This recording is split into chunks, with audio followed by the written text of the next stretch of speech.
Thank you, Mr. Chairman. I worked as ranking member, but Mr. Chairman, actually your question I so appreciated because of the methane rule, and I think people don't realize that a recent study found that life cycle emissions from oil and gas and coal pulled from public lands and waters were equivalent to 20% of the total U.S. greenhouse emissions.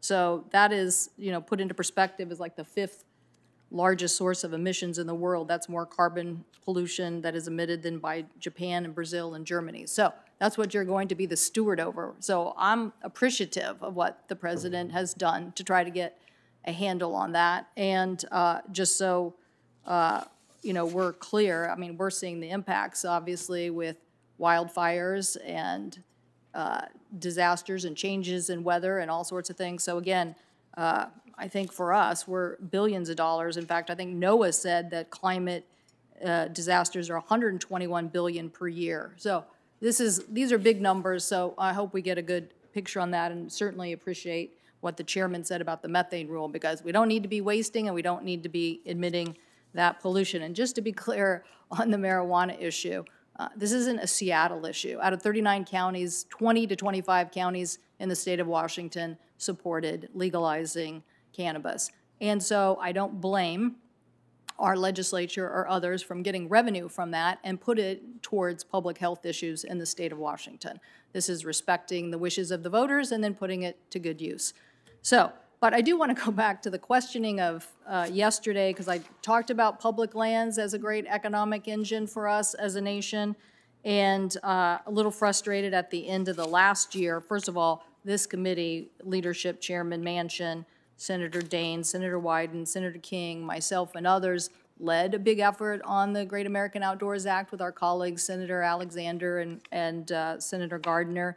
And we basically want to know that you're going to provide the leadership in investment on the infrastructure upgrade that we're looking for our national parks. In the chairman's case, the new River Gorge, I think it's one, Mr. Chairman, one, he knows that I like to go to the Dolly Sods. So, but not that far. The new River Gorge is one of the oldest rivers in the United States. So upgrading that protection was critical, and now making investments there. Making investments in Mount Rainier National Park is very important to us, and Olympic National Park. We've got a 50-year-old water treatment system that needs to be upgraded. We have campgrounds and walkways in Mount Rainier that need to be upgraded. So I want to make sure that under your leadership, you're going to make sure that those dollars get spent as we've envisioned them, and that you're going to make this a priority within the agency. I absolutely will, Senator Cantwell. Thank you.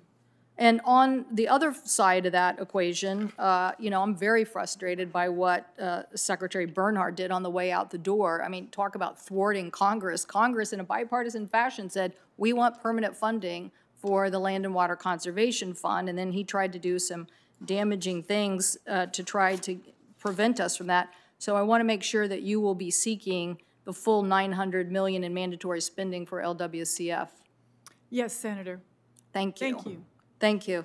And on the issue of PILT, payment in lieu of taxes, I don't know New Mexico's numbers, but I'm assuming you're familiar with that issue. This is critical to many counties in my state, and I think we've been thinking about ways that PILT might be able to be expanded to states that also have national wildlife refuges. That is to say that the outdoor recreation opportunities that are supported there. So would you be willing to work with us in looking at ways to expand PILT to help compensate states for outdoor recreation opportunities and things that help increase the security of our nation's wildlife refuges?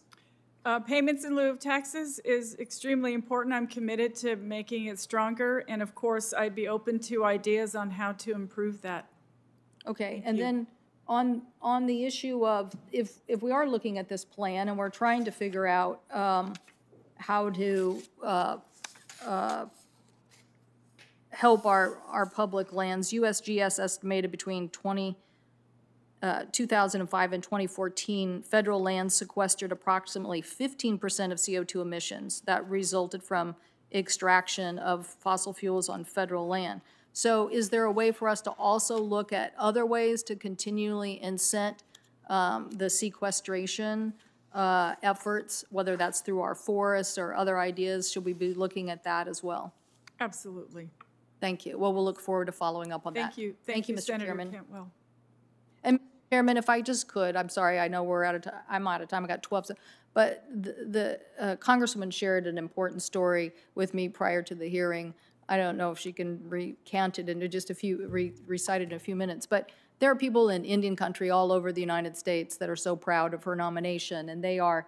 I don't even know how we can explain adequately enough how much they are tuning in and looking at this moment. They feel like they've been good stewards of public land for centuries before us, and so they are so excited about her nomination. Thank you. Thank you, Senator.